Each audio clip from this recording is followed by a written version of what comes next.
Israelis, they've tried to use this incident in Majdal Shams with the children being killed to their benefit, because they either want it to go into a all-out war where the Americans support them. Remember, these are the politicians talking and thinking, not the military people, because those are the only ones who might be, might not be inclined to have an all-out war, because they actually know that they're going to get crushed. Netanyahu, Ben Gvir, all these people, they would love to have an all-out war. They would love for that to happen, because it means America is going to come and help them.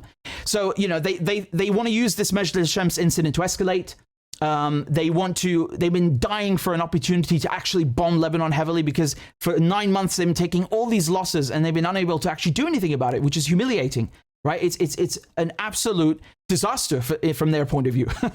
and the third thing is they would love to stir trouble between the Druze community and Hezbollah.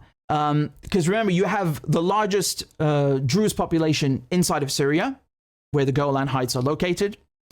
And you have a lot of the second largest Druze communities in Lebanon. So, neighbors, cousins, brothers, sisters, it's the same society. It's the same society. So from the Israeli and American point of view, having Hezbollah fight with the Druze would be lovely, because it's divide and conquer. You have your enemy, quote unquote, right? Basically divided and fighting amongst each other, which then weakens Hezbollah. Basically what we're seeing right now with the Israelis, right? They're busy. You have the Israelis defending their right to rape prisoners, which is distracting the army from fighting, killing people in Gaza and bombing Lebanon. So it's a great thing. It's a wonderful thing for Arabs and for freedom-loving people around the world who don't want genocide, because the Israelis are now distracted. It's the same concept, right? So, the Israelis have especially been trying to get the Druze to lash out against Hezbollah based on a false flag or otherwise, or an accident, doesn't matter, but just lash out against them and stir trouble between them, especially in Sweden, for example. But then what happened? they kicked Netanyahu out. They kicked Smotrich out. Look, so I've got these. There's a new clip from a few hours ago where you see Netanyahu being jeered and booed and chased away by the Druze community in the Syrian Golan Heights in Majdal Shams. Okay, look at this.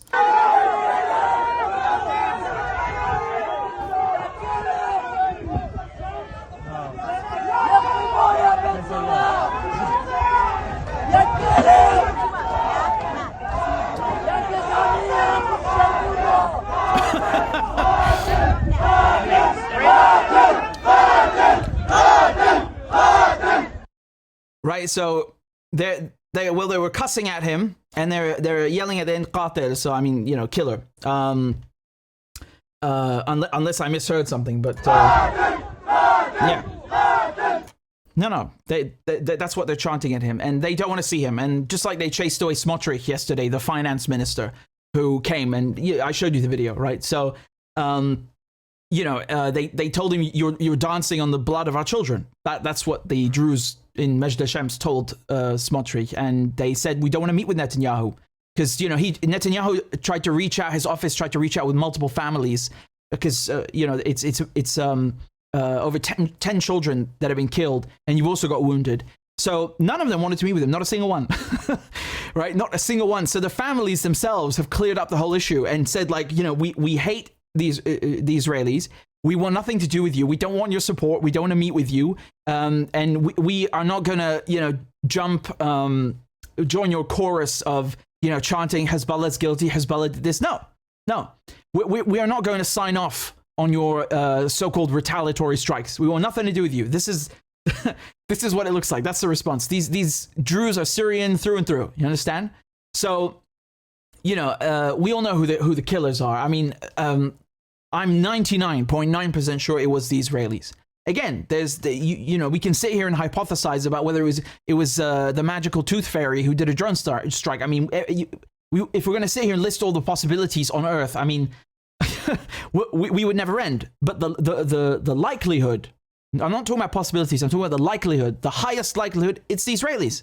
Right? There's a precedent for this. There is no precedent for Hezbollah doing that in this war. And when they did accidentally fire on on Arabs, they apologized in the past. So, I know people in the West are used to leaders that are unaccountable and who constantly lie to them and murder civilians. But there are actual parties in the Levant who don't do that. I know it's shocking. I know it's unbelievable. And I'm not saying that Hezbollah are perfect by any means. I'm not saying that. I'm just saying that they actually, their social responsibility and political responsibility is different from the way that you see Biden, and Starmer and Netanyahu just, get away with murder. Literally, it's a completely different scenario and society. It just doesn't work that way. They need grassroots support.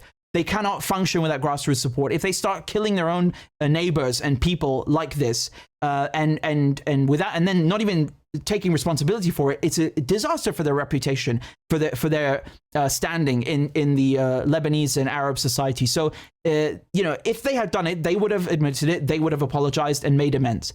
And again, all of the evidence, the families themselves, the forensic evidence from the sound we were looking at, the crater, the type of munition, every single thing suggests that this was not Hezbollah and in all likelihood the Israelis. So, it's important to understand what the Israelis are trying to achieve from this. I'm not saying they necessarily did it on purpose. I'm just saying that they're trying to take advantage of it for agendas that they've had in store, getting the Druze and Hezbollah fighting, striking Lebanon, getting the Americans involved, etc. So, they think they're very crafty, but it's not working out as they wanted. And this video is just watching Netanyahu's and his security detail being chased away and just driving off. It's just so sweet. Again, YouTube demonetized my channel because I'm not allowed to say naughty things about Israel. Telling the truth is forbidden. So if you are able to donate a few dollars on PayPal or on a monthly basis on Patreon, please consider doing it because it would really help me continue my journalism and support independent media. So I'd be very grateful. And the links are in the description and also in the chat. Thank you guys very much again for all your donations and all your kind comments. I appreciate it very much.